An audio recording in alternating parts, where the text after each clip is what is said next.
할렐루야. 오늘 한 날도 주님의 은혜가 여러분의 삶 가운데 가득하시기를 주의 이름으로 축원합니다. 오늘 이제 디모데전서 5장 17절부터 25절까지의 말씀은 민감한 주제 두 부분이죠. 그것도 그냥 일반적으로 안 믿는 사람에 대한 이야기 아니고 교회 안에 믿는 이들 가운데에서 전제는 이제 믿는 교회와 성도들 이야기인데 그 중에서도 직분자로 세워진 이들에 대한 처리 내지는 치리에 대한 그런 부분을 이야기하고 있습니다. 참 민감한 건데 두 가지 문제입니다. 첫 번째는 급하게 마무리하면서 다음 주제로 넘어가는 게 돈 문제고요. 그 다음에 이제 그 송사 말하자면 이제 고소하고 고발하는 문제, 상당히 민감한 두 가지 문제인데 그것에 대해서 언급을 합니다. 근데 오늘 전제를 삼고 있는 부분은 그 안수를 받은 직분자들이다라고 이야기를 합니다. 그래서 특별하게 이것은 안수를 받은 직분에게만 해당되는 것이 아니라 오늘날에도 임직식이라는 개념들을 통해서 당신은 하나님이 교회를 위하여 직분을 주신 귀중한 존재입니다라고 선포되어 그 사명을 감당하고 있는 모든 이들에게 다 해당된다고 볼 수 있습니다. 그러나 안수를 받은 오늘날로 치면 저와 같은 목회자들과 공식적인 주의 종들에 대한 분명하고도 명확한 사실을 좀 더 전제로 하고 있다는 것이고 포괄적으로는 모든 사명을 받은 직분자들과 일꾼들에게 해당하는 이야기다 또 말씀이다 라고 보시면 될 것 같습니다. 그래서 일꾼이 제대로 세워져야 되겠죠. 그래서 일꾼이 제대로 세워지는 데 있어서는 원칙이 있습니다. 오늘 본문은 일꾼이 세워지는데 가장 큰 원칙으로 뭐를 얘기하는 거냐 하면 경솔하게 세우지 말라라는 게 원칙입니다. 오늘 본문에서는요, 경솔히라는 단어가 등장을 합니다. 22절에서 먼저 전체적인 안수를 받는 사람이건 안수를 받지 않고 세워지는 모든 세워지는 일꾼들의 세움의 원칙은 뭐냐 하면 세워질 때와 또 세울 때의 원칙은 뭐냐 하면 이건 아마 세움을 받는 사람과 함께 세우는 이들을 다 분명하게 자신에게 적용을 해야 될 것 같아요.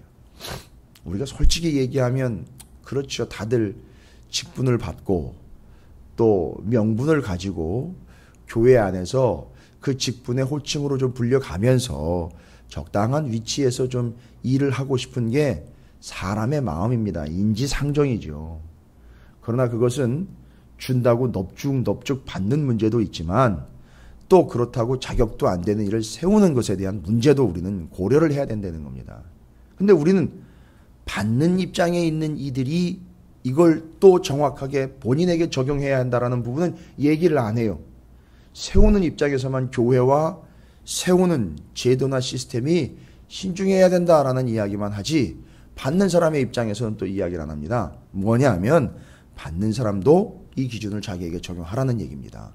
그러면 직분자로 세움을 받는 자들과 세우는 이들이 가장 근본적이고 첫 번째 원칙으로 세워야 되는 것 경솔하게 세워서는 안 된다라는 겁니다. 근데 이 경솔히라는 단어는 헬라어로 타케오스라는 단어인데요. 의미가 아무 생각 없이 그냥 세운다라는 개념보다는 신속하게 빨리 성급하게 서둘러서 세운다라는 뜻이 있습니다. 경솔하다라는 말이 그겁니다. 그래서 신약 성경에 나와 있는 경솔하다라는 말의 의미를 우리는 좀 더 깊이 있게 새겨봐야 됩니다. 신속하게, 빨리, 급하게, 서둘러서 성급하게 세우지 말 것이고 받는 이의 입장에서는요.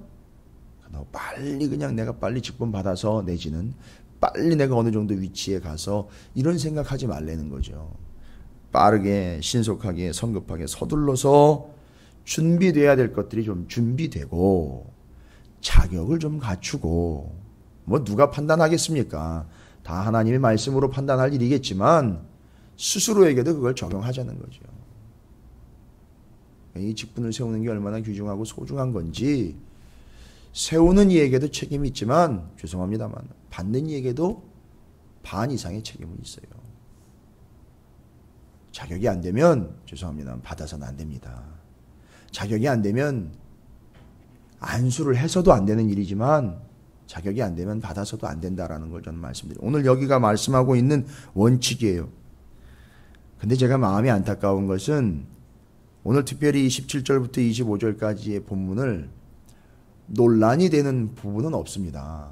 이걸 어떻게 신학적으로 내지는 성경적으로 성서적으로 어떻게 해석을 해야 되냐 이게 논란은 되는 게 없습니다만 대부분의 이 주석들이나 이 본문을 설명을 하는 이들의 안타까운 건 뭐냐면 나중에 아쉬운 톤으로 얘기를 합니다. 그건 뭐 교회마다 다르겠지요 라고 결론을 내버리고 정리를 한다는 거예요. 이게 참 아쉬운 점입니다. 교회마다 각각 다르겠지요 라고 아쉬운 뉘앙스로 복선을 깔아주고 정리를 마친다는 거예요. 그러니까 여기서 이제 좀 아주 직설적으로 이야기하면 우리가 얘기한들 무슨 소용이 있겠습니까? 교회에서 그렇게 세우고 본인이 그렇게 받는다는데 이렇게 이야기를 요즘의 상황들을 빗대어서 얘기를 합니다. 저는 뭐 그 아쉬운 이야기는 담고 싶지는 않습니다만 오늘날 우리 교회와 또 직분자들이 이 본문의 말씀들을 통해서 다른 교회나 뭐 다른 사람에게 적용하지 말고 나에게 그리고 우리 교회에 반드시 적용해야 될 말씀이다라고 좀 말씀을 드리고 싶습니다. 그래서 그 경솔이라는 말 또 경솔이라는 단어가 계속해서 적용을 받고 있죠. 그래서 그 경솔하다라는 표현을 다시 또 우리가 이제 19절에서 좀 민감한 거지 않습니까?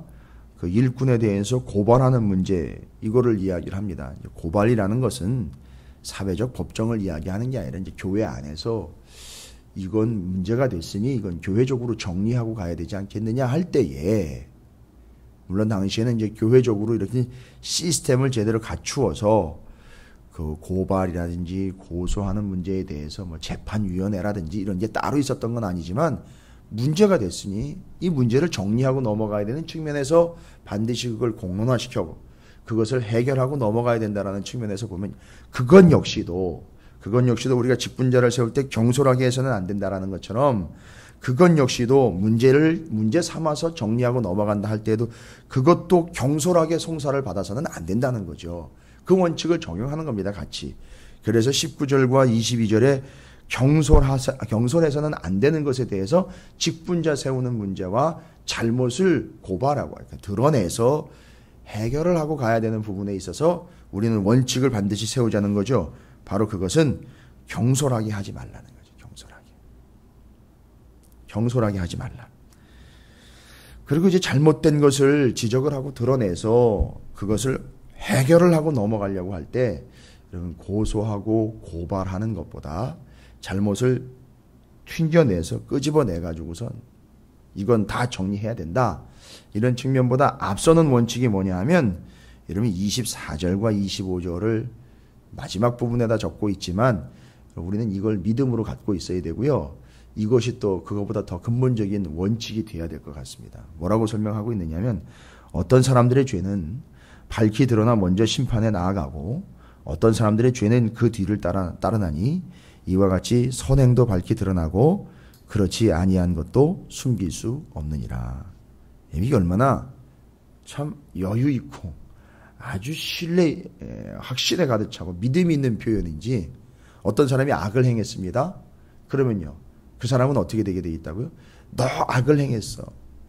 너는 나쁜 놈이야. 이 얘기 하실 필요 없다는 거예요. 뭐죠?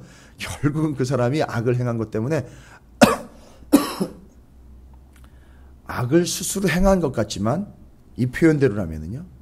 그 사람이 악을 따라다니는 형사이기 때문에 결국은 그 사람이 그 악을 따라가다가 악의 추종자라는 게 드러난다는 겁니다.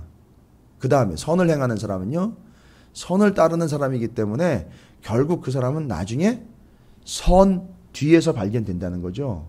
이게 시간이 가면서 드러나게 돼 있다라는 것. 그렇다고 무작정 마냥 기다리라는 얘기가 아니라 이런 믿음을 가지고 그런 문제들을 접근하자는 얘기입니다. 왜일까요? 왜 이런 믿음을 가지고 접근을 해야 할까요? 그 사람들이 잘못된 것과 옳은 것들이 드러나야지. 그렇죠. 무엇이 옳고 그른지도 분명하게 드러나겠지만 문제는 뭡니까? 그걸 바라보면서 상처를 받고 있는 사람들이잖아요. 잘못한 사람은 잘못한 걸 드러내서 정리를 하거나 치를 해서 어떤 타결책이라든지 어떤 결과를 내서 판단을 해낸다면 그건 그 문제에 대해서 판결을 받는 거지만, 문제는 그걸 바라보고 있는 다른 공동체의 구성원들이 얼마나 상처를 받겠습니까? 그러니까 다른 공동체에 그 문제와는 상관이 없다 하더라도 그 문제를 바라보고 있는 다른 구성원들과 모든 성도들, 교회의 더 원칙은 뭐냐 하면 이 믿음을 가지고 계시라는 얘기입니다. 24절부터 25절까지를. 그래야지 거기에 휘둘리지 않고 거기에 좌지우지 되지 않고 바라보면서 믿음을 갖고 있는. 그렇죠. 언젠가는 그의 악이, 언젠가는 그의 선이 반드시 드러날 것이다. 이런 여유와 확신을 가지고 바라봐야 문제가 생겼을 때 할지라도 타격을 받거나 상처를 받아서 그의 영혼이 송두리째 흔들리는 그런 불상사는 생기지 않을 것이다. 그걸 왜 맨 마지막에 넣으면서 아예 이거는 대원칙으로서 제일 첫 번째다 넣어야 될 것 같은데 이런 일이 있으면 안 되겠죠. 그러나 이런 일이 있을지라도 흔들리거나 교회 안에서 어려운 일들이 생길 때에 요동치지 마십시오라는 의미로서 최후의 보루로 넣은 거고, 제일 중요한 원칙이지만 이런 일이 생겨서는 안 되니까 잊지 말아달라라는 부탁과 당부로서 우리 모두가 다 반드시 가지고 있어야 되는 분명한 믿음입니다. 교회 안에 문제, 송사하는 문제, 여러 가지 시끄러운 문제들이 있을 때에 모든 성도들은요, 그 문제의 당사자가 아닐지라도 어떤 성도들은 예외 없이 교회와 성도들은 반드시 이것 필요하다는 겁니다. 선을 따라가는 자, 악을 따라가는 자로서 선을 행한 자와 악을 행한 자는 반드시 드러나게 되기 때문에 지금은 좀 힘들더라도 내지는 좀 시간이 걸리더라도 여러분 믿음으로 기다리시며 드러날 때까지 참고 가십시오. 기다리면서 가십시오라는 걸 이야기하는 거예요. 이게 이제 원칙으로 드러나는 겁니다. 그래서 여기서 지금 본문에서도요, 고소 어떻게 해라, 고발 어떻게 해라 이렇게 얘기하지 않습니다. 경솔하지 않도록 하는 원칙으로서 두세 증인의 고발이 없이는 아예 받아들이질 말라라고 이야기를 합니다. 이건 신명기에 나온 거지 않습니까? 그걸 인용한 겁니다. 지금은 뭐 고소를 받아들이는 이 문제를 이야기하는 거지 그 다음에 어떻게 진행하라는 얘기는 하고 있지를 않습니다. 그러니까 시작되는 시점을 얘기하는 겁니다. 문제화되고 있는 그 시작 시점에서도 두세 증인이 아니면 아예 시작도 하지 말아라 이렇게까지 이야기를 하고 있습니다. 그러니까 경솔하지 말아라. 여러분 대원칙입니다. 그래서 재판해야 된다, 고발해야 된다라는 걸 이야기하는 게 아니라 대원칙, 관계의 대원칙, 교회를 다스리는 데 있어의 대원칙, 교회를 치리하는 데 있어의 대원칙, 우리 성도님들이 하나님 뜻대로 행함에 있어서 직분자들의 대원칙, 경솔하게 행해서는 안 된다라는 대원칙입니다. 뭐 반대말로 이야기하자면 그렇죠. 기다릴 줄 알아야 할 것이며 심사숙고할 줄 알아야 될 것이며 스스로 적용해야 될 줄 알아야 된다라는 겁니다. 이게 첫 번째 원칙입니다. 가장 중요한 원칙이죠. 그래서 판결의 공정성에 대해서 분명히 이야기를 하고 있습니다. 잘못한 것과 범죄한 자들을요, 판결의 공정성으로 이야기를 한 하나님과 21절에 하나님과 그리스도 예수와 택하심을 받은 천사들 앞에서 내가 엄히 명하노니 너는 편견이 없이 이것들을 지켜 아무 일도 불공평하게 하지 말며. 판단해야 될 일이 생겼습니다. 어쨌든 판단해야 될 것 같아요. 신중하게 시간을 들여서 결국은 이건 판단하고 넘어가야 되겠습니다 할 때에는요, 어떻게 판단하는 겁니까? 공정하게 판단을 해야 된다는 거죠. 어떻게 보면 이 공정하게 판단하라는 말도 우리에겐 상당히 부담스러운 얘기이고 무책임한 말일 수도 있어요. 뭐 어떻게 불공평하게 합니까? 예, 아까도 말씀을 드렸지만 살아온 삶이 판단을 해준다는 겁니다. 어느 누구도 그렇지 않다 하는 이 없고 어느 누구도 그럴 리 없다 할 수 있을 판단의 근거가 그에게 있다는 겁니다. 그게 또 어떨 때는 시간이 좀 걸리지만 드러나게 돼 있죠. 그러니까 두 가지 원칙으로 이제 추가가 되죠. 첫 번째는 신중해라. 경솔하게 다루지 말 것. 두 번째는 여러분께서 지금 이야기하신 것처럼 공평하게 처리를 할 것. 이것이 두 가지 원칙이라는 걸 이야기하고 있습니다. 교회 안의 문제, 뭐 여러 가지 문제들이 있지만 지금은 관계에서 오고 또 영적으로 지도하는 이들의 또 직분자들의 잘못과 아쉬운 점에 대한 부분들을 두 가지 원칙으로 경솔히 행하지 말 것이며 공정하게 행할 것이며 그를 대하는 우리의 믿음은요 언젠가는 반드시 선과 악으로 드러날 테니 신중하고 기다릴 줄 알며 공정하고 판단과 뜻을 따라서 여러분께서도 바라볼 수 있는 영적인 안목을 가져라 라고 권면을 하고 있습니다. 그러면서 이제 두 가지 좀 민감한 주제에 대해서 이야기를 여러분에게 설명을 드리고 이 본문이 정리가 돼야 될 것 같아요. 앞에서 이미 17, 18절에서 이제 서두에 제가 이제 언급을 하고 잠깐 언급을 했지만 이제는 살해하는 문제이죠. 바로 여기 17절과 18절에 잘 다스리는 장로들은 배나 존경할 자로 알되 말씀과 가르침에 수고하는 이들에게는 더욱 그리할 것이니라. 그러면 원칙이 뭐냐면요. 다스린다라는 표현이 좀 거부감을 가질 수도 있지만 어쨌든 치리를 해야 되고 또 이끌어가야 되는 입장에 있어서는 그런 교회의 질서적인 측면에서 이제 다스린다라는 얘기죠. 이렇게 누른다 내지는 권위적으로 이끌고 간다는 개념이 아니라는 걸 여러분 이해하시기 바랍니다. 이미 그러니까 요 표현을 잘 봐서는 교회 안에 이제 제도와 시스템이 생긴 겁니다. 그런 체계들이 생긴 겁니다. 그래서 다스리는 장로들은 여기 이제 장로라고 표현된 언급은 오늘날의 우리 장로님들 직분을 이야기하는 것이 아닌 그 다스리고 가르치는 목회자적 관점을 이야기하는 거였습니다. 그것이 이제 현대적인 시스템과 현대적인 직분 개념으로 오늘날 그 장로님들이 생겨나는 배경을 이야기한 거지만 오늘날과 똑같은 직분 제도는 아니라는 걸 말씀을 드립니다. 장로들은 배나 존경할 자로 알되 판단하다라고 이야기하지 않고 그냥 그렇게 알라고 이야기를 합니다. 이건 믿으라는 얘기나 마찬가지인 것 같고요. 말씀과 가르침에 수고하는 이들에게는 더욱 그리할 거예요. 왜요? 그 사람을 봐서 존경하는 것이 아니라 말씀을 가르치고 전하는 이의 말씀 때문에 그걸 존경하라는 얘기입니다. 그러니까 그를 존경하는 이유와 근거는요.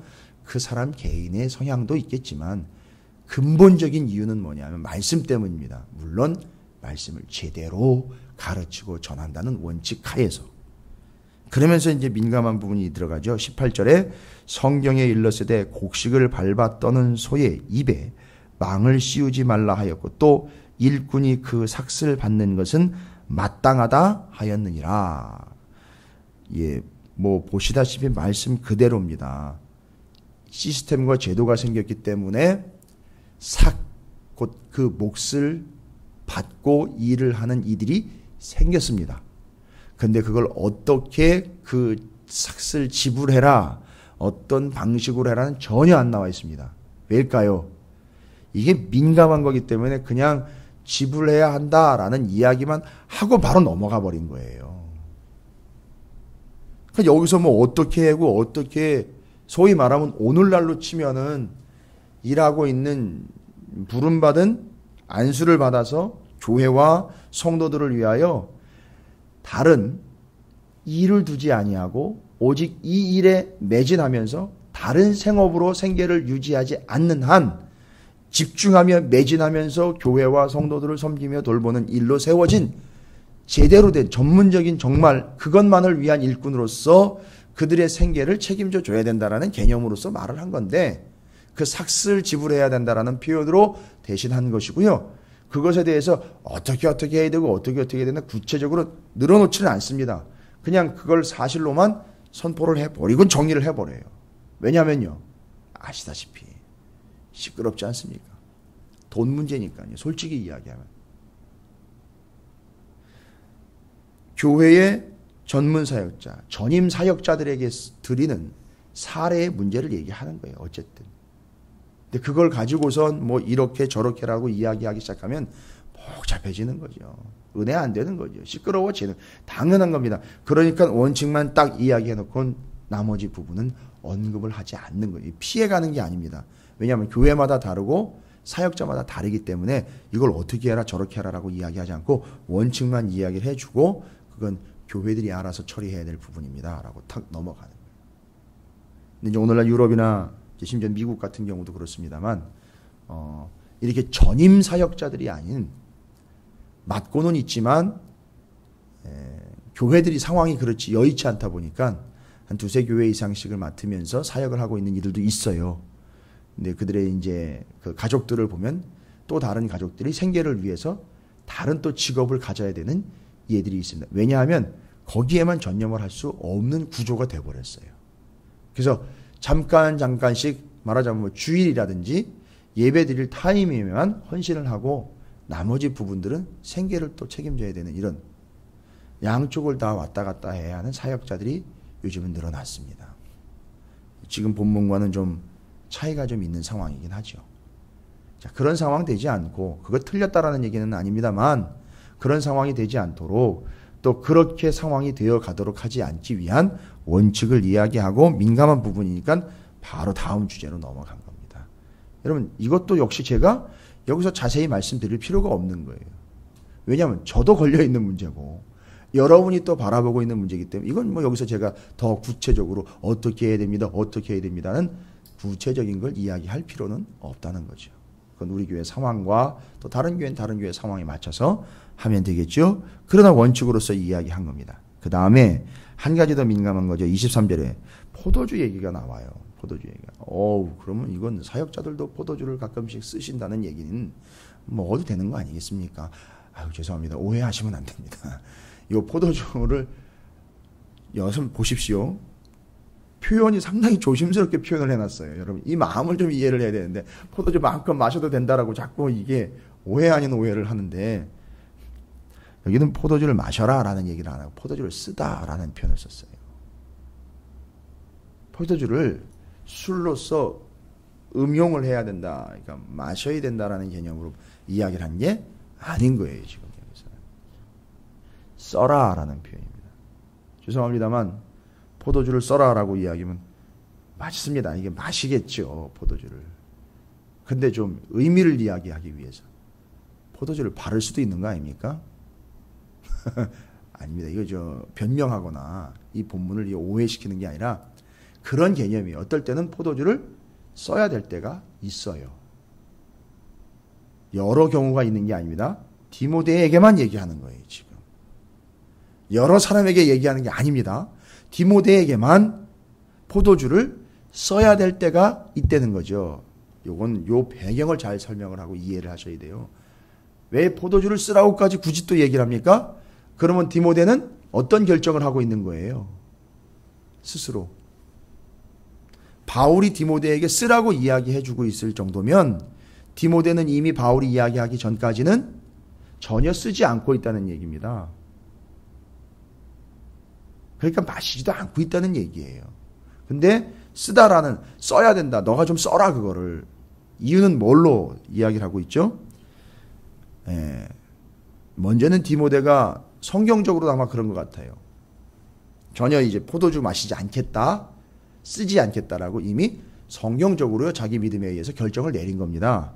근데 바울이 보니까 디모데가 건강상의 이유가 문제가 있는 것 같아요. 그럴 때에는 보세요. 이 당시에 약이 있었습니까? 특별하게 뭐 처리받을 의원들이 번번한 데가 있겠습니까? 하다 보니 포도주를 정기적으로 마셔라 내지는 뭐 즐겨라 이 개념이 아니라 심각하게 더 건강이 악화되지 않기 위해서 병원이나 의사의 도움을 받을 수 없는 상황이니 그걸 좀 쓰도록 해라. 이거를 이렇게 받아들이셔야지 마셔도 된다라고 또 이렇게 자의적으로 해석을 해버리면 우리 디모데 목사님이나 바울 목사님은 상당히 서운해하십니다. 예. 자, 이렇게 두 가지 오해에 대해서 오해가 없도록 하고 교회를 다스리는 자들은 정말 경솔히 하지 말고 세워진 게 경솔하게 세워진 게 아니니까 신중하게 시간을 들여가면서 언젠가는 드러나겠지라는 믿음을 가지고 문제가 생겼을 때에도 여유 있게 일꾼을 세울 때에도 좀 여유 있게 그러나 해야 할 것은 당연히 행하면서 조절할 것들은 조절해 가면서 교회를 섬기고 세우고 또 우리 성도들과 직분자들이 다 모두가 다 하나가 되어 건강한 교회를 세워가는 일에 당신이 지도자니까 디모데에게 얘기하는 거죠. 먼저는 그 기준이 되어 서 있어라 라고 이야기하는 거고 네가 건강해야지 교회도 온전히 서고 있지. 그렇지. 너 교회에서 직분자로서 받는 삭 그거에 대해서 너무 부담스러워하지 말. 왜? 그래야 전념하지. 이걸 이야기하는 겁니다. 다른 생각 안 하고 그래야 전념해서 교회를 세우는 일에 건강 문제, 재정적인 문제, 일꾼들 세우는 문제, 모든 문제들이 아름답게 세워져서 교회가 건강하게 세워지도록 당신이 담임 목사로서 잘 감당하길 바랍니다. 라고 바울이 디모데에게 말씀하고 있는 겁니다. 여기 계시는 모든 분들이 다 거의 직분자들이시기 때문에 직분자인 여러분께서도 직분자들에게 주시는 말씀으로 좀 받으시고요. 여러분 우리가 원칙을 좀 삼고 이것은 뭐 교회의 법적인 측면으로 갈 필요는 없지만 우리 모두가 다 좀 경솔히 행하지 않고 신중하게 언젠간 드러나겠지라는 믿음으로 여러분 재정적인 것이라든지 내지는 민감한 이런 사안들에 대해서 좀 지혜롭고 신실하게 말씀에 근거해서 판단을 해내고 신앙생활 하시는 또 교회를 섬기는 여러분 모두가 되시기를 주님의 이름으로 축원을 드립니다.